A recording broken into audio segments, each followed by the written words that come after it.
Warm Rotary welcome to my friend, Tony.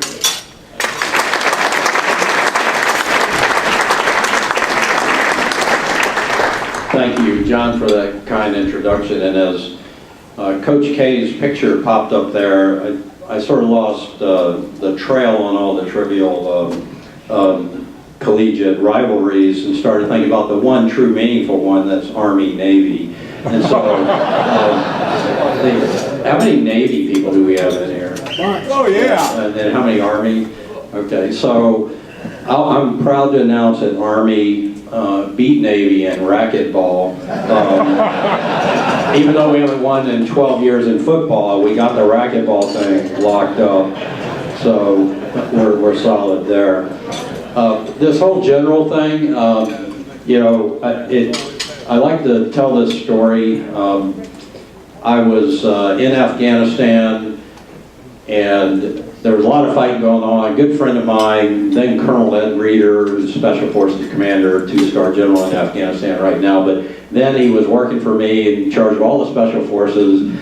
A lot of fighting going on down in Helmand Province, and we were about 2 hours away by helicopter, and we're dropping bombs, calling, talking to people, you know, doing the things that senior leaders do. And then we looked at each other, two sort of alpha males, and said, you know, what the heck are we doing here? That's not exactly what we said, but you know, let's get down there and you know, lead from the front. And so we take a helicopter, and sun's coming up, we fly in, we've got some casualties, we've inflicted more on them than they have on us, and we spend a day with our troops and you know, doing the thing that leaders do, leadership by presence.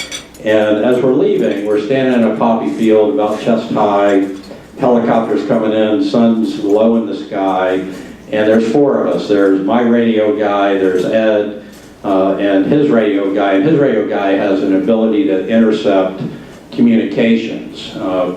And so his radio guy gets the intercept that says, "Sir, I just got word that there's a sniper across the river, and they said shoot the one without the rifle." And so this was sort of a gut check. You know, we all look at each other. I see Ed's got his rifle slung across his chest. I see the radio operators have their rifles. I kind of look down, and, you know, in true general fashion, I've got my pistol on my hip. And so, you know, Ed looks at me and he says, "Sir, it looks like you're about to have a bad day." I said, "Colonel, consider this a direct order to give me that rifle."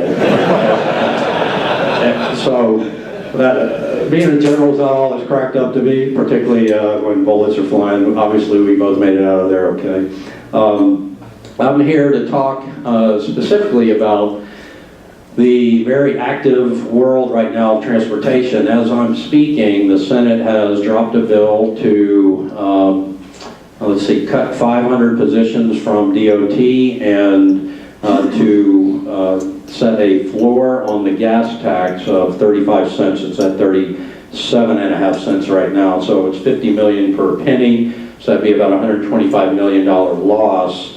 As we get into July, when it would reset. It's a little inside baseball, but the bottom line is Chamber, everybody has been saying we need more money for more infrastructure. Right now, what we're looking at is potentially, unless there's another bill that comes forward that says, okay, we're going to compensate for that this way, about $125 million hit. So, and the governor's position all along has been to protect and stabilize what we've got now. And of course, he's introduced the bond and public-private partnerships and a menu-like effect to try to get transportation funding. So that is happening right now. I have not seen the legislation, but that is happening as we speak right now. So I'm sure as I head back to Raleigh, I'll be on both phones and walk into a very active environment in my headquarters there.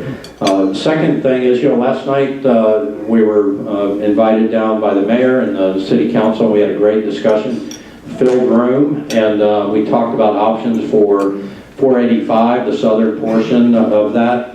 And really what I said, and the governor asked me, to look at every option possible for that laneage. And so let me just kind of give the history, is that there's the project from 77 over to US 74 was submitted by the Metropolitan Planning Organization as a managed lane project or express lane project, meaning it would be tolled eventually. And that project is supposed to begin construction in the FY17, which will be fall of 16 when it's supposed to start soonest. And so with the project that was already being constructed, our engineers said, well, we can go ahead and get a head start and build this extra lane and save money, because we'll save all the deployment costs of the contractor. And so let's just go ahead and build this in. And so we saved about $15 million. And by the way, the project was completed 2 years early. So you would think that's a great thing, right?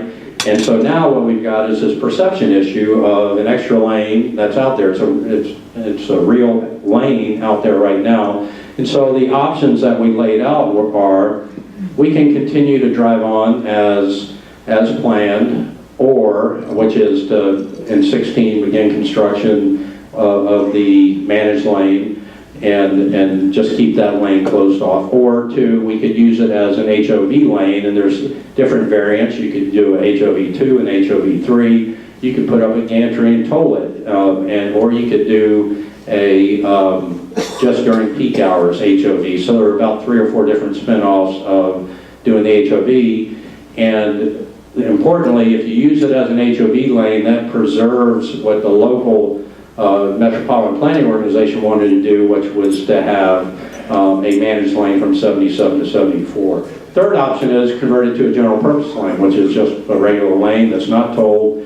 And once you do that, Federal Highway Administration does not allow you to convert that back to a managed lane. So there's no going back if you do that. And so you would lose the potential to fulfill the concept and the plan that the local leaders here submitted as a project a few years ago for that 77 to US 74 managed lane. And not only that, if you were to convert that to a general purpose lane, you would lose the project that's supposed to start in 16 off of the draft transportation improvement program. It would have to then be recalculated as a general purpose lane. And because one of the factors in the new calculation in the new law is cost of the project, that cost would go up because the revenue that would be collected against that toll road would not be counted, and it would be much more expensive. And so I know this is very inside baseball, but at the end of the day, general purpose lane takes away any construction in the near term for that. HOV lane gives you that flexibility to move forward. There's some cost associated with doing that, and then driving on as we planned is one of those things that our engineers feel is the safest way to go. If you go HOV, that's 5 lanes to 4 lanes to 3 lanes to 2 lanes instead of 4, 3, 2. And we all know that that's what creates that accordion effect and that backup effect. So, and the engineers have estimated a travel time savings of 6 seconds if we add that extra HOV lane in there. So there's discussion. We're going to present and talk and get feedback from the MPO next week. And then we'll probably have some kind of resolution going forward at the following month's MPO meeting, and we'll figure it out. We can't do it even if it's to go with an HOV lane. We got to have the environmental document done, and that will be done roughly in August. And the feds have to approve that because we're adding more cars, and we've changed the plan, and so they've got to approve. And that's the environmental document for the next project. And because the next project accounted for that lane, we can use it if we want to open the HOV lane early. So I hope I haven't thoroughly confused everybody, but 3 options. Drive on, add an HOV, make it general purpose. There's ramifications in direction, and we're going to continue the conversation with the Metropolitan Planning Organization. So that's really, I think, the hot topic, and I think we had a great meeting last night, good feedback. It was packed in there, a lot of citizens were in there listening, a lot of folks genuinely concerned about that. So, as are we. And so what I would do now is, I think, just sort of wrap it and take your questions, if that's okay, John. Yeah, so let's move straight to questions, because I know we're on a short timeline. Yes, sir.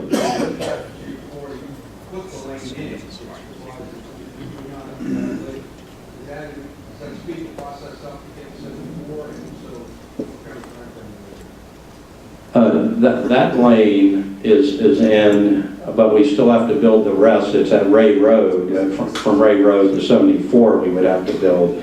So that project will start in November 16. I'm going to look at Lewis. He's giving me a thumbs up. He would do that if I said 2020, but you know, so no, I'm just kidding. So, yes, sir. I have a 45 question, but a different type of question. With it appearing that construction is complete until repaving in the spring, is there a normal time frame to change an area from construction zone to being the regular speed limit? Well, it's a construction zone right now, but apparently nothing's been going on for quite a few weeks in that area. Yeah, I'm going to turn that over to Lewis Mitchell here, the local division engineer. Sir, it's still an active work zone, so we have to maintain lower speeds, protect the traveling public and workers. That's why you still see pressure per barrel.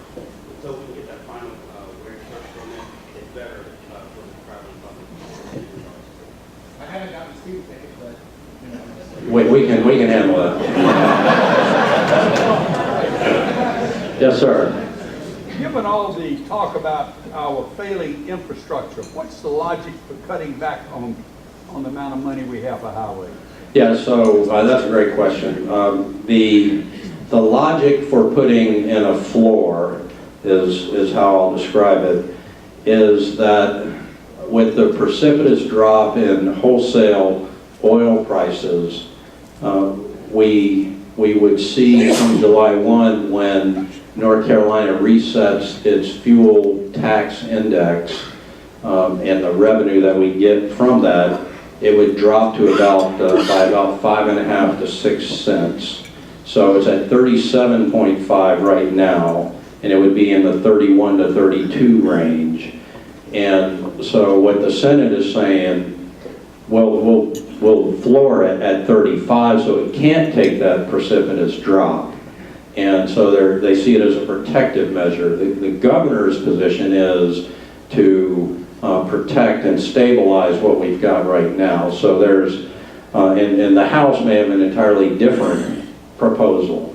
And my conversation with the governor is, we've just got to make sure that anything we lose, we make up somewhere else, because we're already struggling all across the state to meet the needs. We had 3,100 projects submitted under the new law.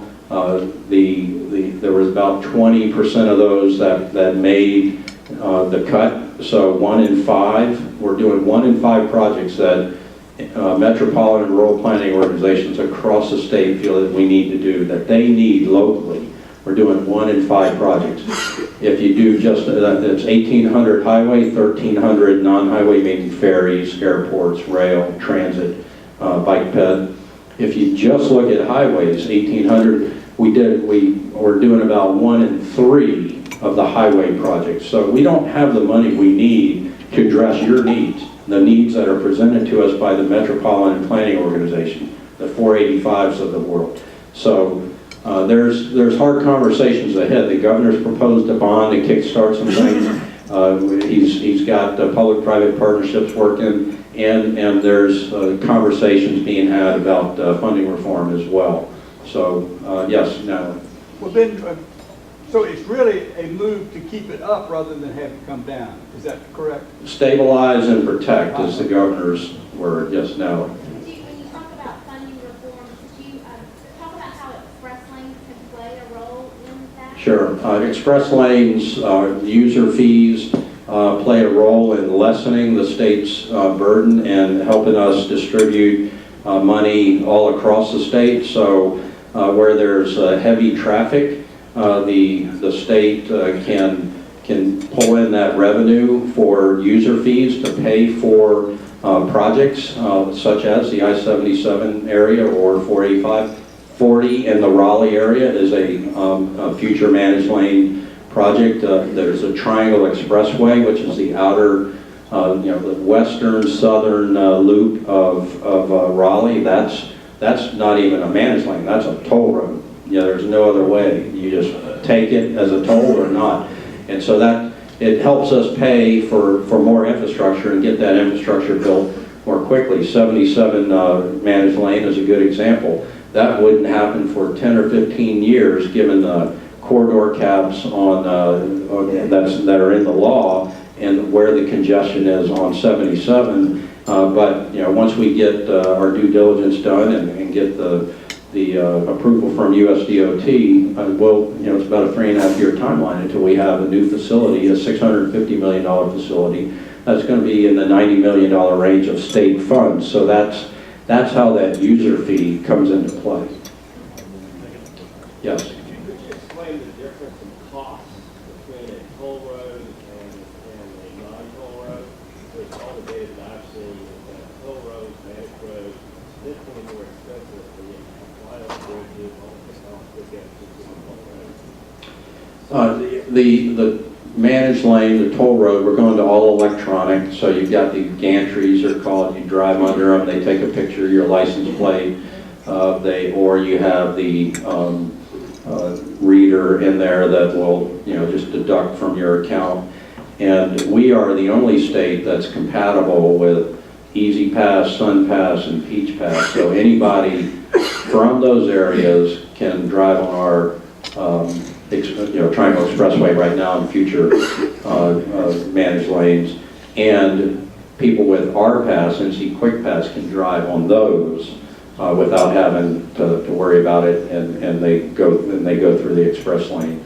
So the big cost is in production of the readers and of the gantries and the toll lane, the high-tech piece of it. But that sort of pays for itself over time. So that's the big cost. So with the general purpose road, you're just you're paying for the standard construction of the road. And Louis, is there anything I'm missing on the comparison between toll road and general purpose? Yes, sir. To address your question, you mentioned some of the bridges. With managed lanes, oftentimes, to attract customers, you have what we call direct connects. And so direct connects can be a little bit more expensive, as it is an easy way for someone to egress the facility. So if you do have direct connect components, it will drive the cost up a little bit. Yes, sir. In the governor's state of the state address, you talked about improving connectivity with the surrounding states. Can you speak about any of those projects? Yeah, sure.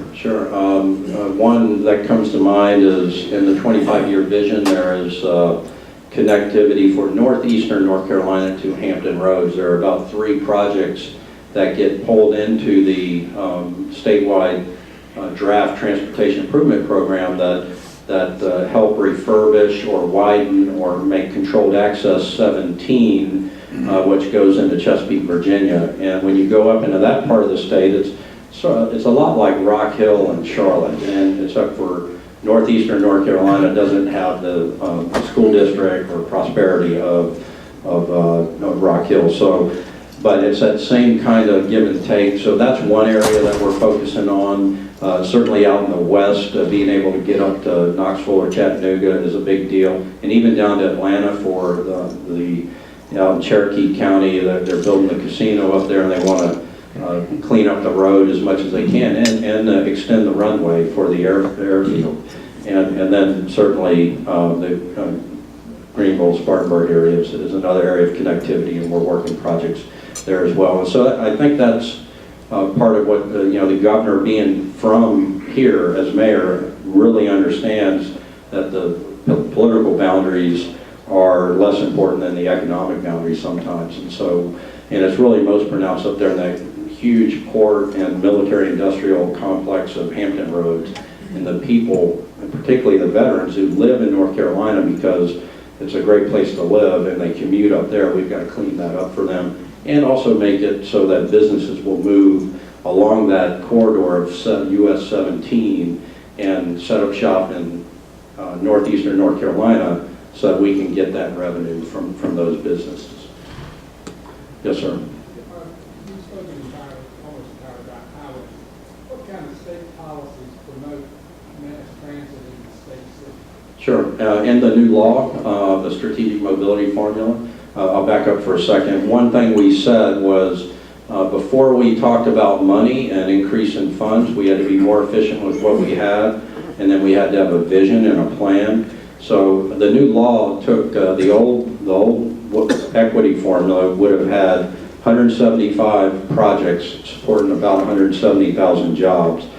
The new law now has 478 projects on it. So, and it's over 300,000 jobs that our economic simulation has produced. So that is a good example of being more efficient with your money and then having the vision. And so across all modes of transportation, the law takes into account, for example, it supports in the draft transportation plan, the Orange County, Durham County transit line is supported and funded, fully funded for its next phase as approved by the Federal Transit Authority. So transit is a big part of this. Commuter rail. There were rail projects that were approved. There was a ferry that was approved.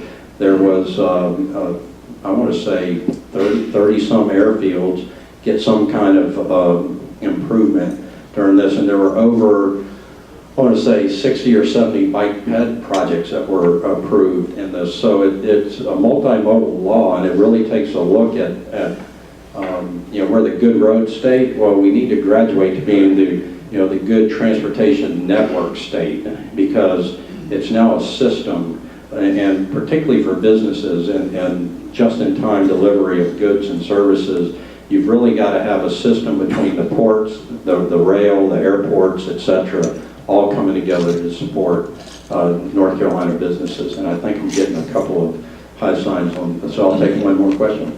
Yeah. Yes, sir. Speaking of the northeast, the bridge across where it does coming out, it's so the wind would get It made the cut on the Mid-Currituck Bridge is what the question was, and it made the cut in this draft statewide transportation improvement program, and it did so because of the dexterity of the new law. The new law has a statewide tier that's 100% data driven, a regional tier that's 70-30, 70 data, 30 local, and then the division tier is 50-50. And the locals all got together from that RPO and said, we're going to push all our chips onto the Mid-Currituck Bridge, because they didn't have a whole lot of budget, but it made the cut. And the genius of what they did is, because of the bonus allocation that's listed in the new law, once planning and construction starts on Mid-Currituck Bridge, they will get $100 million back, which is over 5 years, $20 million. That's close to the division budget. So they get their bridge, and then they get the bonus allocation that replenishes their division budget, and that's a good thing for northeastern North Carolina, which needs that kind of economic development. Thank you all. This has been great. I appreciate it. I'm sorry I can't answer more questions, but they're giving me the hook up here. Thank you. Have a good day.